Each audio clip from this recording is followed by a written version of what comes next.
श्रीऋणमोचकमङ्गलस्तोत्रम् मङ्गलो भूमिपुत्रश्च ऋणहर्ता धनप्रदः स्थिरासनो महाकायः सर्वकर्मविरोधकः लोहितो लोहिताक्षश्च सामगानां कृपाकरः धरात्मजः कुजो भौमो भूतिदो भूमिनन्दनः अंगारको यमश्चैव सर्वरोगापहारकः वृष्टेः कर्तापहर्ता च सर्वकामफलप्रदः एतानि कुजनामानि नित्यं यः श्रद्धया पठेत् ऋणं न जायते तस्य धनं शीघ्रमवाप्नुयात् धरणीगर्भसम्भूतं विद्युत्कान्तिसमप्रभं कुमारं शक्तिहस्तं च मङ्गलं प्रणमाम्यहम् स्तोत्रमङ्गारकस्यैतत् पठनीयं सदा नृभिः न तेषां भौमजा पीडा स्वल्पापि भवति क्वचित् अंगारकमहाभाग भगवन् भक्तवत्सल त्वां नमामि ममाशेष मृडमाशु विनाशय ऋणरोगादिदारिद्र्यं ये चान्ये ह्यपमृत्यवः भयक्लेशमनस्तापा नश्यन्तु मम सर्वदा अतिवक्त्रदुरारर्घ्य भोगमुक्तजितात्मनः तुष्टो ददासि साम्राज्यं रुष्टो हरसि तत्क्षणात् विरिञ्चि शक्रविष्टूनां मनुष्याणां तु का कथा तेन त्वं सर्वसत्त्वेन ग्रहराजो महाबलः पुत्रान् देहि धनं देहि त्वामस्मि शरणं गतः ऋणदारिद्र्यदुःखेन शत्रूणां च भयात्ततः एभिर्द्वादशभिः श्लोकैर्यः स्तौति च धरासुतं महतीं श्रियमवाप्नोति ह्यपरो धनदो युवा मङ्गलो भूमिपुत्रश्च ऋणहर्ता धनप्रदः स्थिरासनो महाकायः सर्वकर्मविरोधकः लोहितो लोहिताक्षश्च सामगानां कृपाकरः धरात्मजः कुजो भौमो भूतिदो भूमिनन्दनः अंगारको यमश्चैव सर्वरोगापहारकः वृष्टेः कर्तापहर्ता च सर्वकामफलप्रदः एतानि कुजनामानि नित्यं यः श्रद्धया पठेत् ऋणं न जायते तस्य धनं शीघ्रमवाप्नुयात् धरणीगर्भसम्भूतं विद्युत्कान्तिसमप्रभं कुमारं शक्तिहस्तं च मङ्गलं प्रणमाम्यहम् स्तोत्रमङ्गारकस्यैतत् पठनीयं सदा नृभिः न तेषां भौमजा पीडा स्वल्पापि भवति क्वचित् अंगारकमहाभाग भगवन् भक्तवत्सल त्वां नमामि ममाशेष मृडमाशु विनाशय ऋणरोगादिदारिद्र्यं ये चान्ये ह्यपमृत्यवः भयक्लेशमनस्तापा नश्यन्तु मम सर्वदा अतिवक्त्रदुरारर्घ्य भोगमुक्तजितात्मनः तुष्टो ददासि साम्राज्यं रुष्टो हरसि तत्क्षणात् विरिञ्चि शक्रविष्टूनां मनुष्याणां तु का कथा तेन त्वं सर्वसत्त्वेन ग्रहराजो महाबलः पुत्रान् देहि धनं देहि त्वामस्मि शरणं गतः ऋणदारिद्र्यदुःखेन शत्रूणां च भयात्ततः एभिर्द्वादशभिः श्लोकैर्यः स्तौति च धरासुतं महतीं श्रियमवाप्नोति ह्यपरो धनदो युवा मङ्गलो भूमिपुत्रश्च ऋणहर्ता धनप्रदः स्थिरासनो महाकायः सर्वकर्मविरोधकः लोहितो लोहिताक्षश्च सामगानां कृपाकरः धरात्मजः कुजो भौमो भूतिदो भूमिनन्दनः अंगारको यमश्चैव सर्वरोगापहारकः वृष्टेः कर्तापहर्ता च सर्वकामफलप्रदः एतानि कुजनामानि नित्यं यः श्रद्धया पठेत् ऋणं न जायते तस्य धनं शीघ्रमवाप्नुयात् धरणीगर्भसम्भूतं विद्युत्कान्तिसमप्रभं कुमारं शक्तिहस्तं च मङ्गलं प्रणमाम्यहम् स्तोत्रमङ्गारकस्यैतत् पठनीयं सदा नृभिः न तेषां भौमजा पीडा स्वल्पापि भवति क्वचित् अंगारकमहाभाग भगवन् भक्तवत्सल त्वां नमामि ममाशेष मृडमाशु विनाशय ऋणरोगादिदारिद्र्यं ये चान्ये ह्यपमृत्यवः भयक्लेशमनस्तापा नश्यन्तु मम सर्वदा अतिवक्त्रदुरारर्घ्य भोगमुक्तजितात्मनः तुष्टो ददासि साम्राज्यं रुष्टो हरसि तत्क्षणात् विरिञ्चि शक्रविष्टूनां मनुष्याणां तु का कथा तेन त्वं सर्वसत्त्वेन ग्रहराजो महाबलः पुत्रान् देहि धनं देहि त्वामस्मि शरणं गतः ऋणदारिद्र्यदुःखेन शत्रूणां च भयात्ततः एभिर्द्वादशभिः श्लोकैर्यः स्तौति च धरासुतं महतीं श्रियमवाप्नोति ह्यपरो धनदो युवा मङ्गलो भूमिपुत्रश्च ऋणहर्ता धनप्रदः स्थिरासनो महाकायः सर्वकर्मविरोधकः लोहितो लोहिताक्षश्च सामगानां कृपाकरः धरात्मजः कुजो भौमो भूतिदो भूमिनन्दनः अंगारको यमश्चैव सर्वरोगापहारकः वृष्टेः कर्तापहर्ता च सर्वकामफलप्रदः एतानि कुजनामानि नित्यं यः श्रद्धया पठेत् ऋणं न जायते तस्य धनं शीघ्रमवाप्नुयात् धरणीगर्भसम्भूतं विद्युत्कान्तिसमप्रभं कुमारं शक्तिहस्तं च मङ्गलं प्रणमाम्यहम् स्तोत्रमङ्गारकस्यैतत् पठनीयं सदा नृभिः न तेषां भौमजा पीडा स्वल्पापि भवति क्वचित् अंगारकमहाभाग भगवन् भक्तवत्सल त्वां नमामि ममाशेष मृडमाशु विनाशय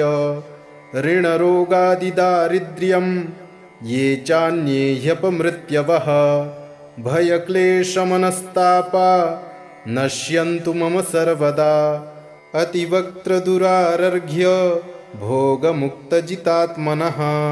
तुष्टो ददासि साम्राज्यं रुष्टो हरसि तत्क्षणात् विरिञ्चि शक्रविष्टूनां मनुष्याणां तु का कथा तेन त्वं सर्वसत्त्वेन ग्रहराजो महाबलः पुत्रान् देहि धनं देहि त्वामस्मि शरणं गतः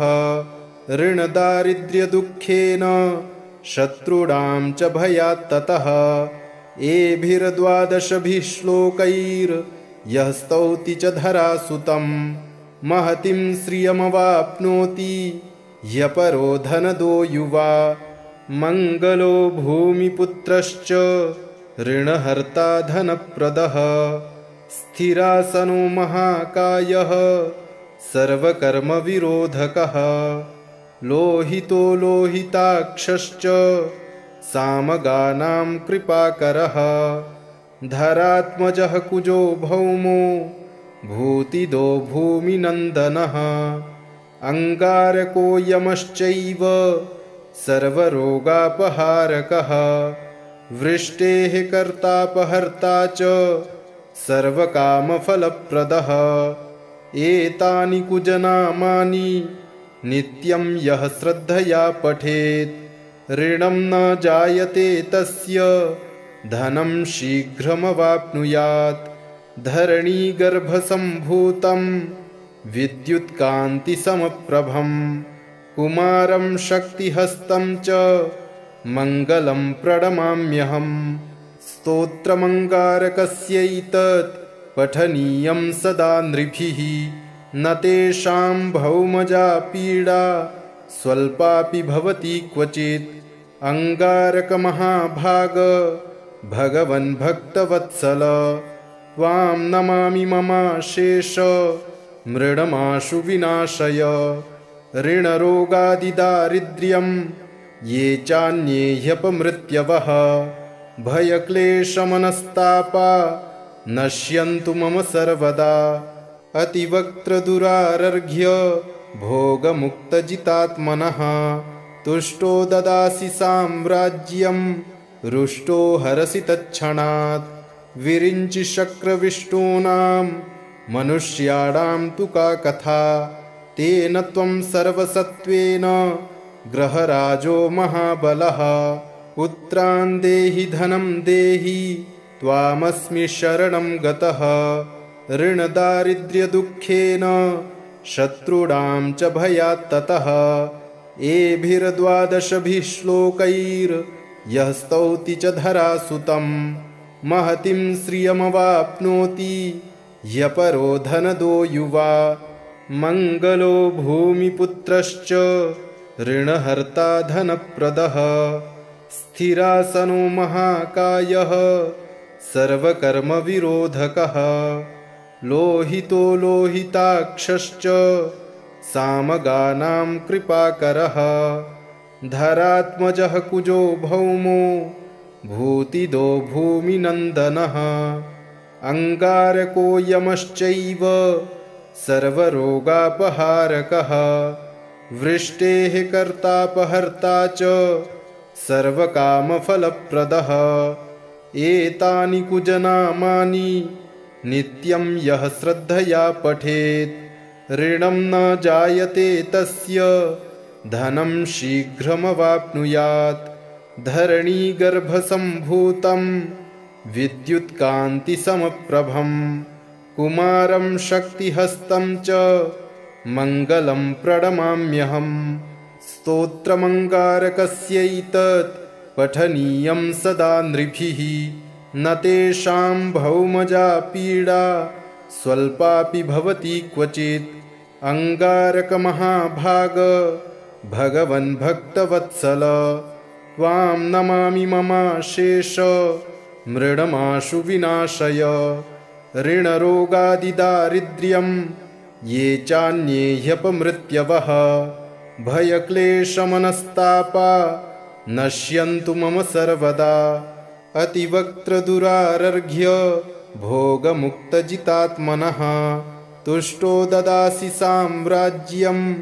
रुष्टो हरसि तत्क्षणात् विरिञ्चि शक्रविष्टूनां मनुष्याणां तु का कथा तेन त्वं सर्वसत्त्वेन ग्रहराजो महाबलः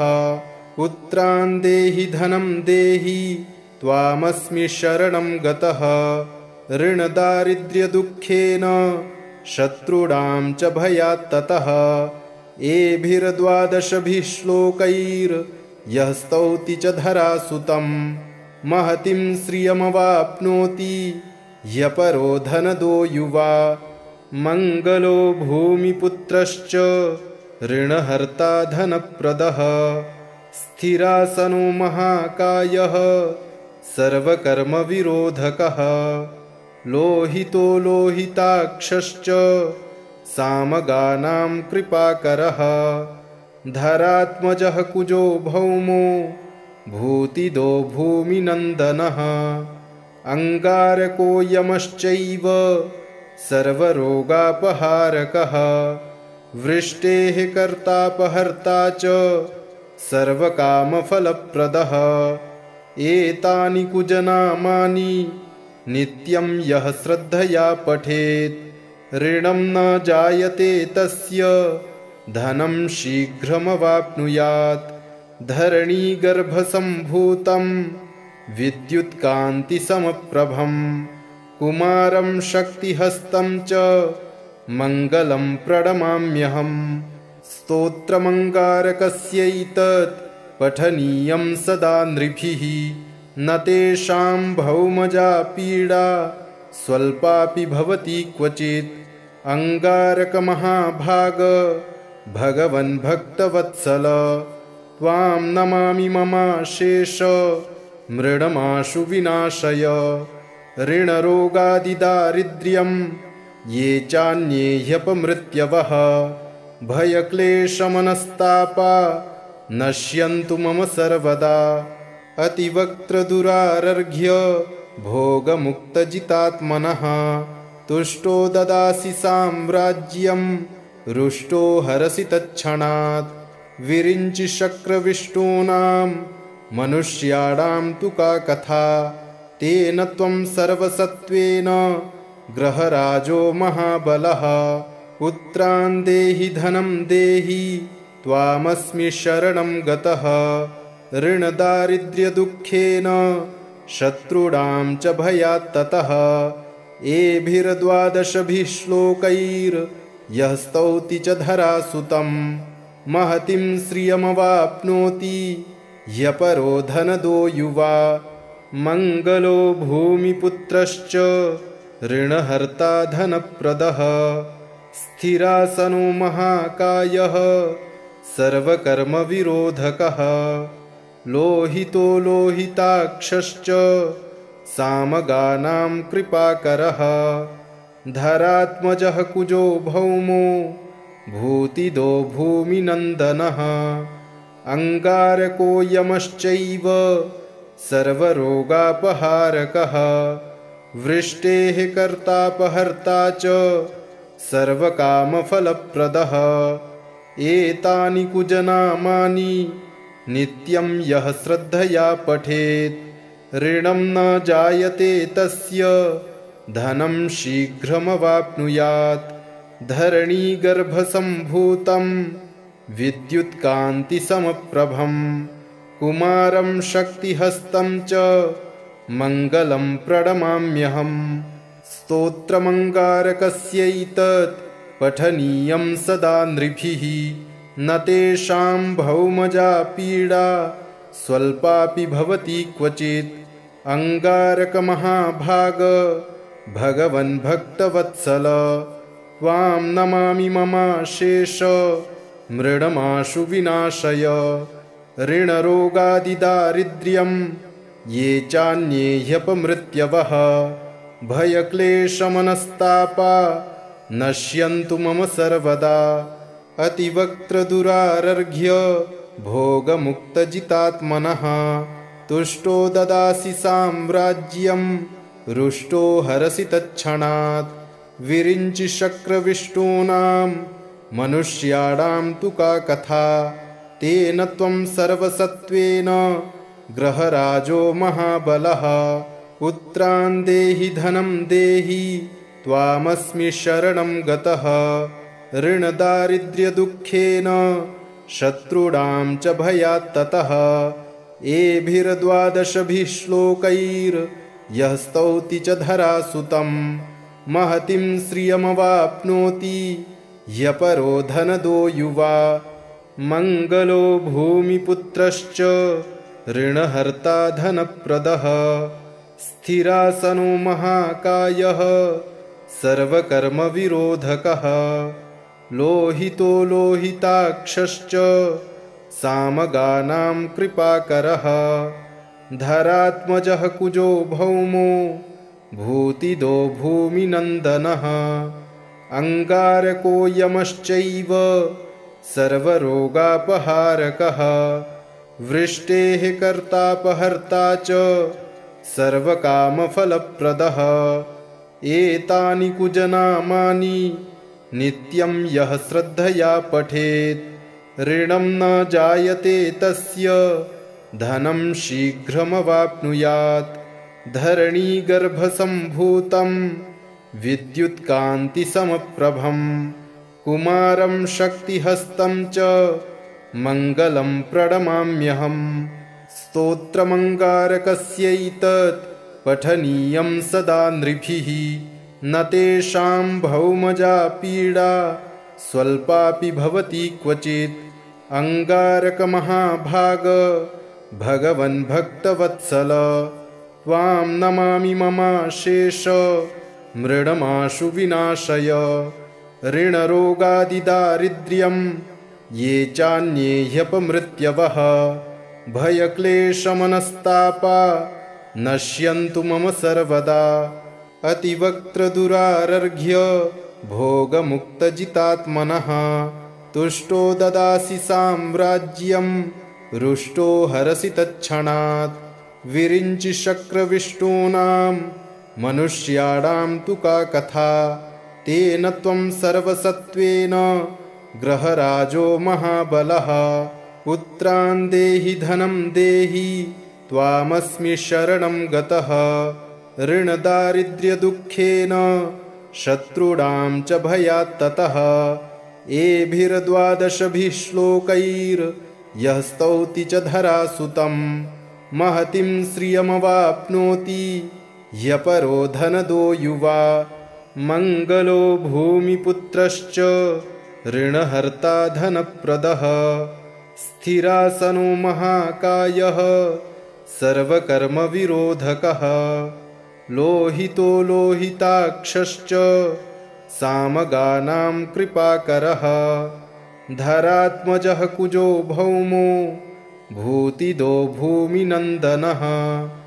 अङ्गारको यमश्चैव सर्वरोगापहारकः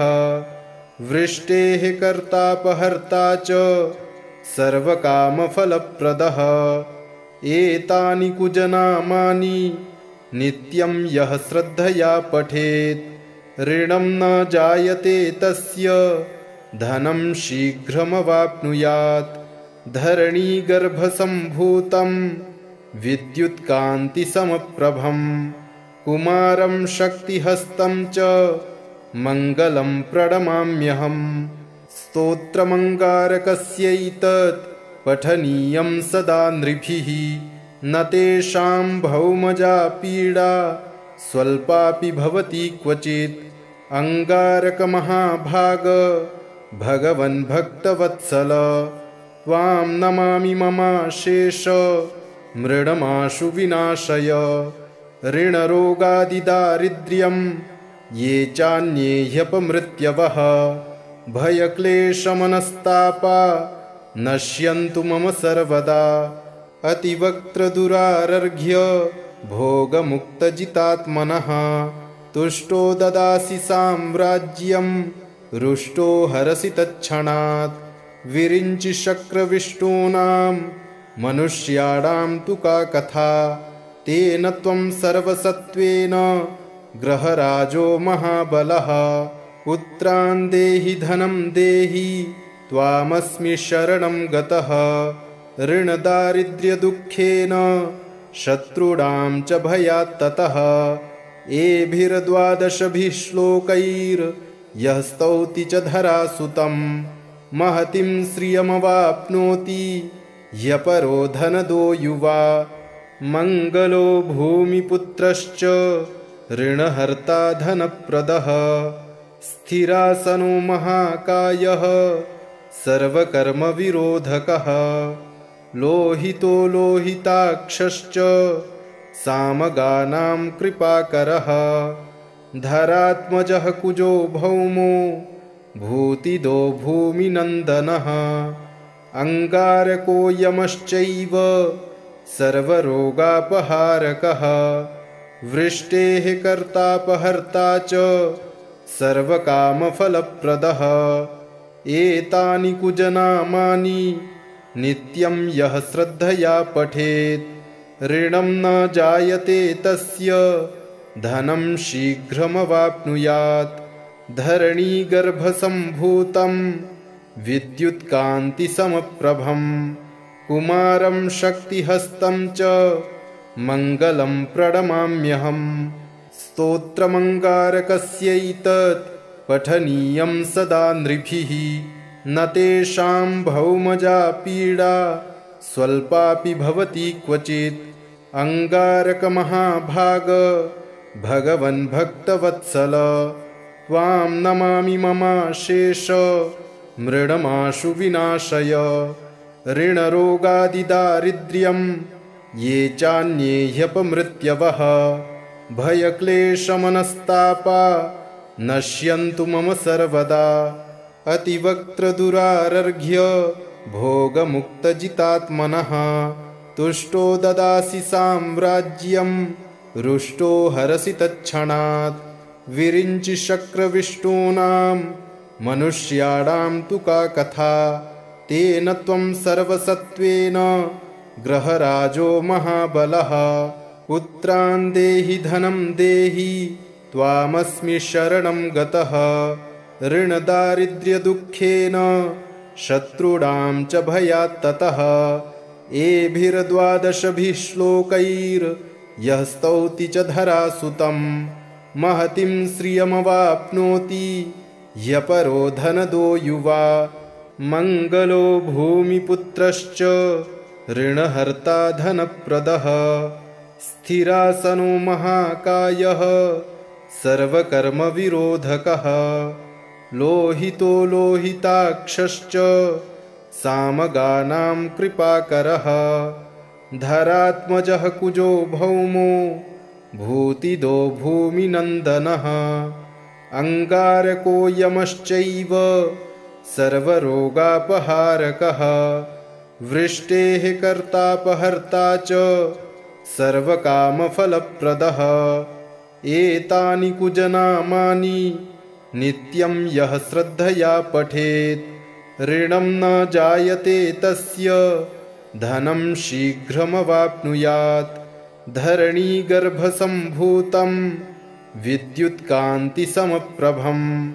कुमारं शक्तिहस्तं च मङ्गलं प्रणमाम्यहम् स्तोत्रमङ्गारकस्यैतत् पठनीयं सदा नृभिः न तेषां भौमजा पीडा स्वल्पापि भवति क्वचित् अङ्गारकमहाभाग भगवन् भक्तवत्सल त्वां नमामि ममाशेष मृडमाशु विनाशय ऋणरोगादिदारिद्र्यं ये चान्ये ह्यपमृत्यवः भयक्लेशमनस्तापा नश्यन्तु मम सर्वदा अतिवक्त्रदुरारर्घ्य भोगमुक्तजितात्मनः तुष्टो ददासि साम्राज्यं रुष्टो हरसि तत्क्षणात् विरिञ्चि शक्रविष्टूनां मनुष्याणां तु का कथा तेन त्वं सर्वसत्त्वेन ग्रहराजो महाबलः पुत्रान् देहि धनं देहि त्वामस्मि शरणं गतः ऋणदारिद्र्यदुःखेन शत्रूणां च भयात् ततः एभिर्द्वादशभिः श्लोकैर्यः स्तौति च धरासुतं महतीं श्रियमवाप्नोति ह्यपरो धनदो युवा मङ्गलो भूमिपुत्रश्च ऋणहर्ता धनप्रदः स्थिरासनो महाकायः सर्वकर्मविरोधकः लोहितो लोहिताक्षश्च सामगानां कृपाकरः धरात्मजः कुजो भौमो भूतिदो भूमिनन्दनः अङ्गारको यमश्चैव सर्वरोगापहारकः वृष्टेः कर्तापहर्ता च सर्वकामफलप्रदः एतानि कुजनामानि नित्यं यः श्रद्धया पठेत् ऋणं न जायते तस्य धनं शीघ्रमवाप्नुयात् धरणीगर्भसम्भूतं विद्युत्कान्तिसमप्रभं कुमारं शक्तिहस्तं च मङ्गलं प्रणमाम्यहम् स्तोत्रमङ्गारकस्यैतत् पठनीयं सदा नृभिः न तेषां भौमजा पीडा स्वल्पापि भवति क्वचित् अङ्गारकमहाभाग भगवन् भक्तवत्सल त्वां नमामि ममाशेष मृडमाशु विनाशय ऋणरोगादिदारिद्र्यं ये चान्ये ह्यपमृत्यवः भयक्लेशमनस्तापा नश्यन्तु मम सर्वदा अतिवक्त्रदुरारर्घ्य भोगमुक्तजितात्मनः तुष्टो ददासि साम्राज्यं रुष्टो हरसि तत्क्षणात् विरिञ्चि शक्रविष्टूनां मनुष्याणां तु का कथा तेन त्वं सर्वसत्त्वेन ग्रहराजो महाबलः पुत्रान् देहि धनं देहि त्वामस्मि शरणं गतः ऋणदारिद्र्यदुःखेन शत्रूणां च भयात् ततः एभिर्द्वादशभिः श्लोकैर्यः स्तौति च धरासुतं महतीं श्रियमवाप्नोति ह्यपरो धनदो युवा मङ्गलो भूमिपुत्रश्च ऋणहर्ता धनप्रदः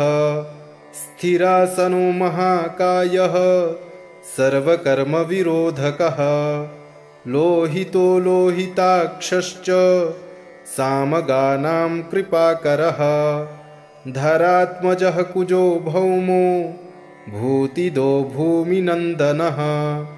अङ्गारको यमश्चैव सर्वरोगापहारकः वृष्टेः कर्तापहर्ता च सर्वकामफलप्रदः एतानि कुजनामानि नित्यं यः श्रद्धया पठेत् ऋणं न जायते तस्य धनं शीघ्रमवाप्नुयात् धरणीगर्भसम्भूतं विद्युत्कान्तिसमप्रभं कुमारं शक्तिहस्तं च मङ्गलं प्रणमाम्यहम्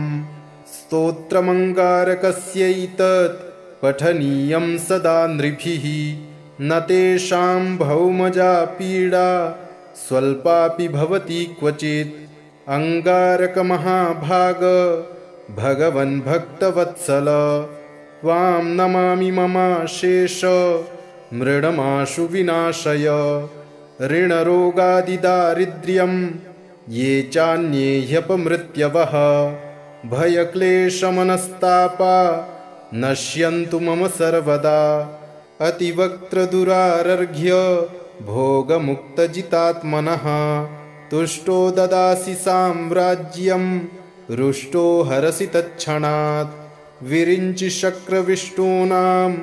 मनुष्याणां तु का कथा तेन त्वं सर्वसत्त्वेन ग्रहराजो महाबलः पुत्रान् देहि धनं देहि त्वामस्मि शरणं गतः ऋणदारिद्र्यदुःखेन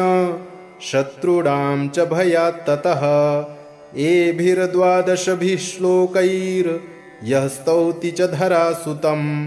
महतीं श्रियमवाप्नोति ह्यपरो धनदो युवा मङ्गलो भूमिपुत्रश्च ऋणहर्ता धनप्रदः स्थिरासनो महाकायः सर्वकर्मविरोधकः लोहितो लोहिताक्षश्च सामगानां कृपाकरः धरात्मजः कुजो भौमो भूतिदो भूमिनन्दनः अङ्गारको यमश्चैव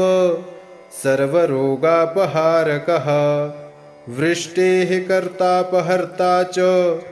सर्वकामफलप्रदः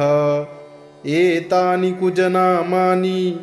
नित्यं यः श्रद्धया पठेत् ऋणं न जायते तस्य धनं शीघ्रमवाप्नुयात् धरणीगर्भसम्भूतं विद्युत्कान्तिसमप्रभं कुमारं शक्तिहस्तं च मङ्गलं प्रणमाम्यहम् स्तोत्रमङ्गारकस्यैतत् पठनीयं सदा नृभिः न तेषां भौमजा पीडा स्वल्पापि भवति क्वचित् अङ्गारकमहाभाग भगवन् भक्तवत्सल त्वां नमामि ममाशेष मृडमाशु विनाशय ऋणरोगादिदारिद्र्यं ये चान्ये ह्यपमृत्यवः भयक्लेशमनस्तापा नश्यन्तु मम सर्वदा अतिवक्त्रदुरारर्घ्य भोगमुक्तजितात्मनः तुष्टो ददासि साम्राज्यं रुष्टो हरसि तत्क्षणात् विरिञ्चि शक्रविष्टूनां मनुष्याणां तु का कथा तेन त्वं सर्वसत्त्वेन ग्रहराजो महाबलः पुत्रान् देहि धनं देहि त्वामस्मि शरणं गतः ऋणदारिद्र्यदुःखेन शत्रूणां च भयात् ततः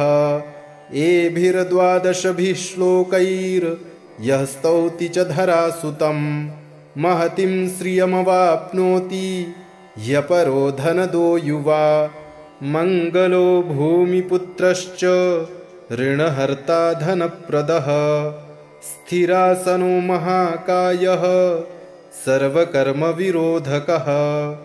लोहितो लोहिताक्षश्च सामगानां कृपाकरः धरात्मजः कुजो भौमो भूतिदो भूमिनन्दनः अङ्गारको यमश्चैव सर्वरोगापहारकः वृष्टेः कर्तापहर्ता च सर्वकामफलप्रदः एतानि कुजनामानि नित्यं यः श्रद्धया पठेत् ऋणं न जायते तस्य धनं शीघ्रमवाप्नुयात् धरणीगर्भसम्भूतं विद्युत्कान्तिसमप्रभं कुमारं शक्तिहस्तं च मङ्गलं प्रणमाम्यहम् स्तोत्रमङ्गारकस्यैतत् पठनीयं सदा नृभिः न तेषां भौमजा पीडा स्वल्पापि भवति क्वचित् अङ्गारकमहाभाग भगवन् भक्तवत्सल त्वां नमामि ममाशेष मृडमाशु विनाशय ऋणरोगादिदारिद्र्यं ये चान्ये ह्यपमृत्यवः भयक्लेशमनस्तापा नश्यन्तु मम सर्वदा अतिवक्त्रदुरारर्घ्य भोगमुक्तजितात्मनः तुष्टो ददासि साम्राज्यं रुष्टो हरसि तत्क्षणात् विरिञ्चि शक्रविष्टूनां मनुष्याणां तु का कथा तेन त्वं सर्वसत्त्वेन ग्रहराजो महाबलः पुत्रान् देहि धनं देहि त्वामस्मि शरणं गतः ऋणदारिद्र्यदुःखेन शत्रूणां च भयात् ततः एभिर्द्वादशभिः श्लोकैर्यः स्तौति च धरासुतं महतीं श्रियमवाप्नोति ह्यपरो धनदो युवा इति श्रीऋणमोचनमङ्गलस्तोत्रम् सम्पूर्णम्।